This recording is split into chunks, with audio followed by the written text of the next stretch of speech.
Well, good afternoon, good morning. We're here for another episode of DeadLine. Hi, I'm your host, Poochie Hill. I'm blessed to have today with me the real warrior and warriors of Shaquille Warriors, Miss Sheena Thomas and Mr. Kevin Thompson Jr. They are the family and most definitely pillars of strength of Kevin Thompson Sr., Shaquille Warriors. How you both doing? Great, thank you. Well, I guess I'll get right into it. Miss Sheena, you are a participant of the healthcare field, and you had some type of 2 years being a hero, which you are. And how did you get in that profession? That's the first question. I grew up always wanting to help, always being that person that all my cousins turned to because they knew I knew what to do. Oh, so if a person scratched their knee, you knew to get them a Band-Aid or you got them the alcohol? Oh, no alcohol. Okay. No alcohol. I knew to clean it and cover it up. Really, really? Well, how long have you been in that profession? I've been in this profession now for over 30 years. Really? Mm-hmm. How did you and Mr. Shaquille meet each other? He said, tell the truth. Okay. See, his story and mine. You know they all Who has the better story? Who has the more exciting story? He always made it exciting. Okay. Because that was him. Okay, well, who was the hunted? Oh, I was definitely the hunted. Oh, was that by choice or was that by your way of scheming to get him? Neither. It was because women do that. It was him scheming after me. I didn't believe he was who he said he was. Really? I did not grow up here. Okay. And I happened to be in school in Montclair and needed a karate uniform. Oh, you needed a karate uniform. And I said, okay, there's a school, they might sell them. And I walked in the door. And from that moment, he called every day. So wait a minute. I'm sitting here, I know who you are. But you're telling me I'm going to get a chop from you too? Ooh. Oh, no. We decided to separate home and karate. Okay. That was the best way to do it. Okay. Okay. So he was your teacher at some point? He was my teacher in the beginning. Now that's nice. That's nice. The very beginning. That's nice. So you went to Montclair State? I went to Montclair State. I went to Mountainside Hospital, okay. School of Nursing. Oh, Mountainside, okay. Now, is Mountainside and Rutgers on the same decor? Because the state of New Jersey is real big with nursing. They, at one point, were at Mountainside has actually closed now. Okay. So, yeah, it's different. How would you speak to a young lady or someone, male or young lady, that would like to get into nursing? What are the main components? I would think it would have to be from your heart. Mm-hmm. So what do you think really motivated you to go that way, besides for always knowing how to help someone? In order to be a nurse, you have to want to help.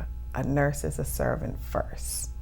You're a helper, and your heart is driven to empathize and sympathize and want to be there for that person. Really? It's not about the money. If you make it about the money, it's a long, hard road. But they do make money. But they do make money. They do make money now. They do make money. I have to say that. Mm-hmm. But okay. it's a long, hard road. And so it goes back to the concept that Booker T. Washington spoke of, having a trade. Mm-hmm. Having a trade. Mm-hmm. Let's go to you, Mr. Kevin Thompson Jr., KJ to those who don't know. Mm-hmm. You've finished school. You've gone to some pretty elite schools. You care to parlay on that? Yeah. This is your first and only time to speak of that.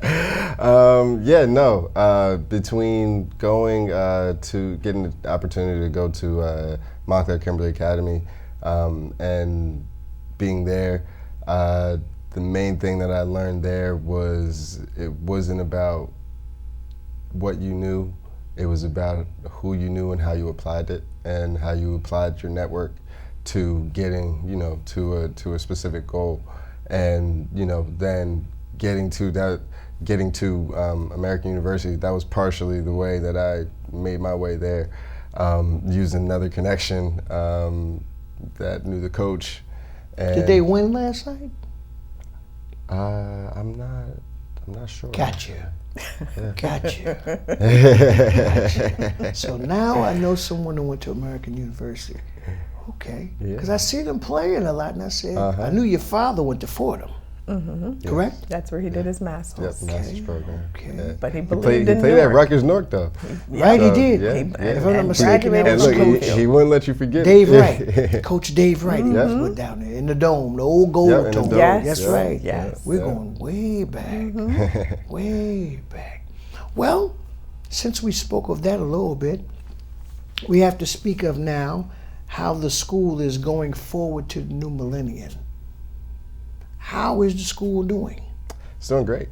I came home, I graduated in 2019, came home in June, and I came home, I graduated end of May. By the end of June, I was running, I was running the dojo, teaching classes, and right back into things. And as we all know, we went right through the pandemic. So we've come out of that, and thankfully we've been able to move forward, and things are picking up, and we have a lot of students in there, building up literally from scratch. We had a lot of beginners and starting to get some advanced students, taking them out to tournaments, winning. Got a few kids that are already on the circuit, winning first place, triple crowns, keeping the legacy going. Has the circuit changed? Oh, yes, without a doubt. There have been a lot of different changes, modernization, just like anything, things change, and, they try to get better, but there's some things that don't change, and, the winning formula sometimes, that stays the same. Yes, that's true, that's true. Ms. Sheen, I want to ask you this here, being that you had a 1-2 punch that most of us have never experienced. How did you stay strong with your faith and everything else? Can you give the importance of, to our audience, the importance of if there's no hope, there's no faith. If there's no faith, there's no belief. Absolutely. That's it. I had, first off, a husband who believed in just keep going, one foot in front of the other, and you'll come out the other end. I had to believe that I would. For those that don't know, Shaquille Kevin Thompson Sr. had ALS. That is the same disease that Lou Gehrig, the baseball player, had. Until this day, there still is not a cure or a total understanding of how, why, and what can be done to come up with some type of solution. How hard was it for you as his queen and his wife and your father to see this strong man gradually lose his muscle and control, which he was so focused, so controlled, so passionate and caring, but you never knew that he was deadly?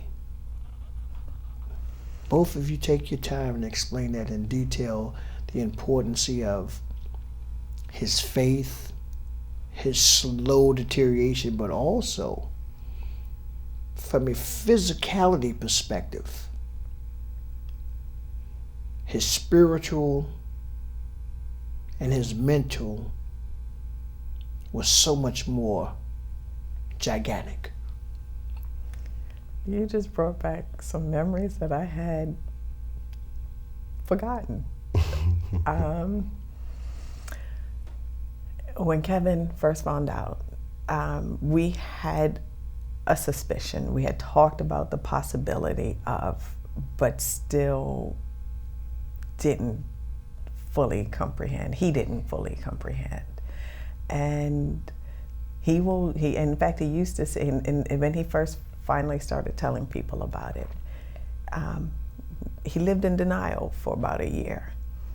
And during that year, he became more physical, more, driven to be who he was. So, there was a time he would tell people, oh, I do 100 sit-ups, 100 push-ups every night.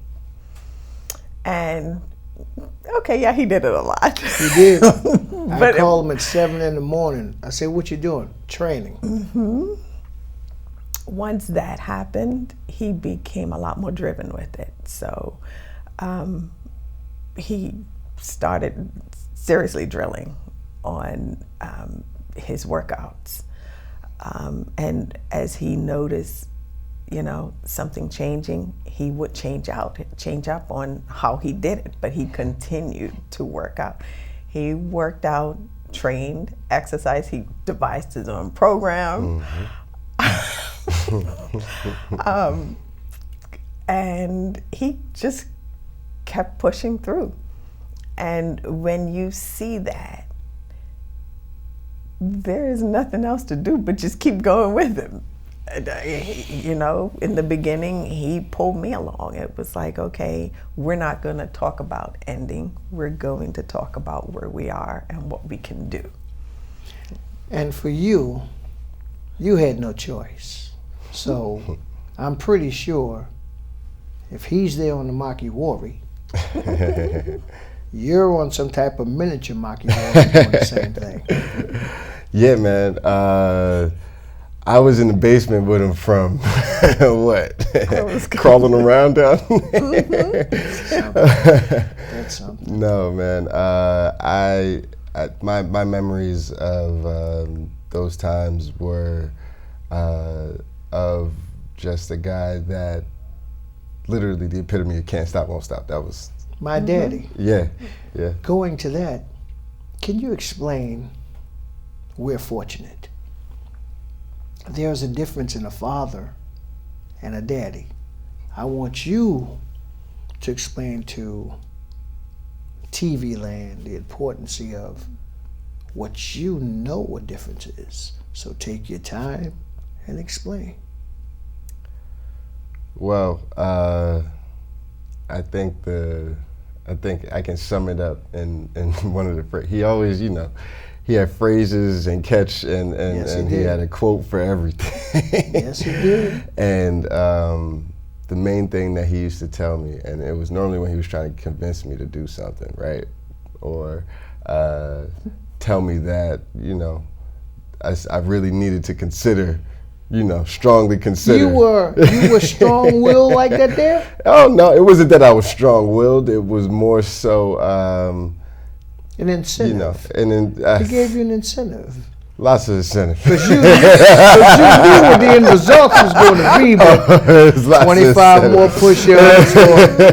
So that's what it was. I mean, it went from, me being, starting karate and it bribing me with honey buns and toys from the dollar store to get on the floor and, just go out there without crying to, he would say, remember, I always got your best interests at heart.